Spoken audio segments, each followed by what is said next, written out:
Rasulullah SAW bersabda, jauhilah olehmu masuk untuk menemui wanita. Seseorang dari kaum Ansar berkata, bagaimana dengan ipar? Maka kata Nabi SAW, ipar adalah maut atau kematian. Hadis ini riwayat Bukhari, jadi 9 halaman 289 dan 290, Muslim 2172. Maksudnya kalau berdua-duaan saja ya. Kan banyak orang kayak di Indonesia itu, dan dianggap ipar gak apa-apa deh. Ada ipar disuruh antar kakak iparnya ke pasar, ke mall, kemana-mana gitu. Dengan anggap ini ada ipar gak ada masalah. Justru ada ipar itu bahaya. Itu malah kematian. Karena kalau terjadi naudzubillah perselingkuhan dengan ipar, maka kesian pasangan kita. Malah lebih parah. Saya pernah ceritakan, saya ingatkan kembali, ada teman saya dulu dari Pakistan dia. Sahabat dekat saya dulu waktu masih sama-sama di Madinah. Saya waktu itu kelas 3 SMA, dia kelas 1 SMA. Tapi dia waktu itu sudah mungkin 1 tahun sudah menikah. Dia masih SMA sudah menikah, masih belasan tahun sudah menikah dia. Masya Allah, Allah selamatkan. Prestasinya sangat bagus, luar biasa gitu. Orangnya selalu cum laude lah, mumtaz dalam bahasa Arabnya. Dan sholat itu, saya sama-sama ke masjid, kami tinggal di lantai 5 sama-sama satu kamar. Dia bilang, Khalid Alhamdulillah, saya tahun ini, 1 tahun pun nggak pernah ketinggalan takbiratul ihram pertama imam di masjid. Itu masih SMA, bagus sekali ibadahnya Masya Allah.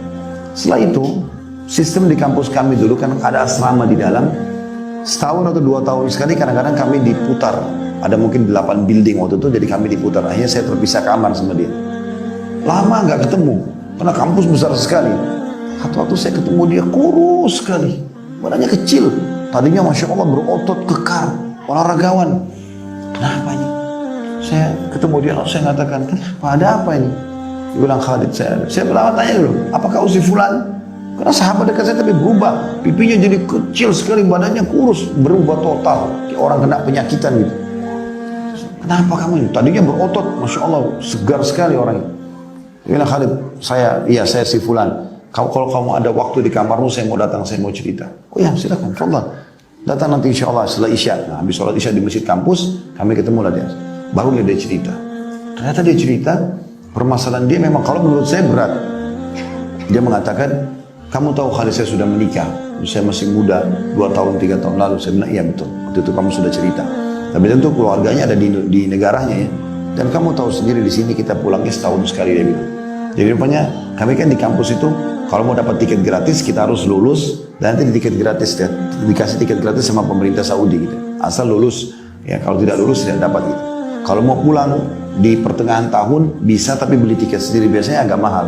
Jadi teman-teman mahasiswa yang sudah menikah biasanya itu pulangnya setahun sekali. Dan nanti dia ketemu istrinya setahun sekali, ketemunya cuma 2 bulan, liburan terus pulang lagi. Jadi nggak ketemu lagi 10 bulan ke depan gitulah. Sudah cerita dia bilang, istri saya seorang wanita yang baik, tapi dia tinggal serumah sama orang tua saya karena saya belum punya rumah. Di rumah itu ada kakak iparnya, kakaknya sih teman saya ini, laki-laki sudah menikah juga gitu. Awalnya baik-baik saja hubungannya, tapi dia bilang, saya pulang kemarin, saya ketemu sama istri saya, dia merasa berdosa, hanya dia mengaku kalau selama ini sering diganggu sama kakak ipar. Dan dia bilang, saya manusia, saya perempuan, sering diganggu, sering dikasih hadiah. Sampai saya berapa kali nolak, diajak sama dia, terakhir terjadi kan. Terjadi perzinahan itu, dan dia serba salah. Sekarang teman saya ini mengatakan, coba bayangkan Khalid posisi saya. Ini kakak saya, ini istri saya. Siapa yang saya mau salahkan, siapa yang saya mau dukung. Itu yang dimaksud dengan kata Nabi SAW, ipar adalah kematian. Kalau orang lain yang melakukannya kita usir dia, tidak ketemu, kita pindah kota, selesai. Ini kakak, adik, nggak bisa berpisah. Makanya bahaya sekali kan. Tapi banyak orang tidak paham itu, karena Nabi sudah ingatkan. Jadi Nabi SAW mengatakan hadisnya, perhatikan, jangan sekali-kali seseorang di antara kalian, di sini Nabi ingatkan laki-laki, berduaan dengan wanita kecuali bila disertai mahram. Ada mahramnya, ada hajat, rame-rame, gitu kan, sehingga dia malu untuk melakukan perbuatan yang salah gitu. Lalu Uqbah bin Amir berkata, seseorang dari Ansar bilang, bagaimana kalau ipar duduk makan sama-sama segala macam. Kata Nabi SAW, justru ipar itu kematian. Kalau terjadi nanti malah lebih berat buat kamu. Itu contohnya. Subhanallah, jadi saya tahu ternyata teman saya jadi kurus badannya, jadi kepikiran gara-gara ini. Sampai akhirnya waktu itu saya sarankan dia. Karena dia akhirnya bilang, saya nggak ada pilihan kecuali saya harus ceraikan istri saya. Apalagi saya pulang ke sini, dia tetap tinggal satu rumah. Kalau saya ceraikan kan dia bisa keluar dari rumah itu. Maka dia bilang saya ceraikan. Lalu dia bilang apa saranmu Khalid? Saya bilang saran saya menikah saja. Obatin diri kamu sekarang dengan menikah. Padahal waktu itu memang saya pun masih bujang. Ya. Cuman saya benar lihat masalahnya orang ini dia harus menikah karena kan dia sudah mencoba biologis itu kan gitu. Maka itu tuh inisiatif saya masih tingkat 1 kuliah setelah itu atau tingkat 2 kuliah saya kasih solusi itu. Terus dia bilang iya memang di Madinah ini ada pengusaha orang Pakistan menawarkan saya nikah sama anak. Saya bilang bismillah nikah saja. Setelah itu sudah saya tidak tahu perkembangannya, tapi saksi bahasan dia akhirnya sangat terpukul gara-gara terjadi perselingkuhan antara istrinya sama kakaknya sendiri. Nah, ini bahasa ipar ini. Ya, ini hati-hati. Karena banyak orang begitu.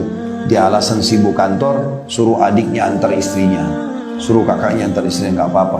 Kecuali kalau si kakak ini punya istri juga, lagi ikut sama-sama rame-rame ngantar, itu lain. Tapi berdua-duaan di mobil, tutup kaca, AC, ngobrol-ngobrol, terus dianggap tidak ada apa-apa, ini bahaya sekali semua.